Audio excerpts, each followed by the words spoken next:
ಕುಮಟಾ ತಾಲೂಕಿನ ಧಾರೇಶ್ವರದ ಹೊರಭಾಗದ ಬೇಟಿಕೇರಿಯಲ್ಲಿ ಚಿರತೆಯೊಂದು ನಾಯಿ ಮೇಲೆ ದಾಳಿ ನಡೆಸಿರುವುದು ಸ್ಥಳೀಯರಲ್ಲಿ ಆತಂಕ ಮೂಡಿಸಿದೆ.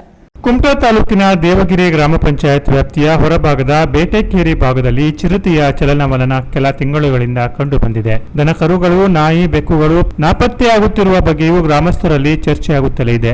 ಇತ್ತೀಚೆಗೆ ಚಿರತೆ ದಾಳಿಯಿಂದ ಮೃತಪಟ್ಟ ಹಸುವಿನ ಕಳೇಬರ ಕೂಡ ಪತ್ತೆಯಾಗುವ ಮೂಲಕ ಜನರಲ್ಲಿ ಆತಂಕ ಹುಟ್ಟಿಸಿತ್ತು.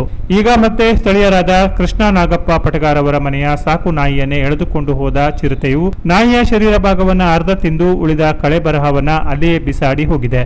ನಾಯಿಯನ್ನು ಹುಡುಕಿಕೊಂಡು ಹೋದ ಮನೆ ಮಾಲೀಕರಿಗೆ ಅವರ ತೋಟದಲ್ಲಿಯೇ ನಾಯಿಯ ಕಳೇಬರ ಪತ್ತೆಯಾಗಿದೆ. ಇದನ್ನು ನೋಡಿ ಕುಟುಂಬಸ್ಥರು ಇನ್ನಷ್ಟು ಭಯಗೊಂಡಿದ್ದಾರೆ. ಗ್ರಾಮೀಣ ಭಾಗದಲ್ಲಿ ಬಹುತೇಕ ಮನೆಗಳಿಗೆ ಮುಂಭಾಗದಲ್ಲಿ ಭದ್ರವಾದ ಬಾಗಿಲುಗಳು ಇರುವುದಿಲ್ಲ.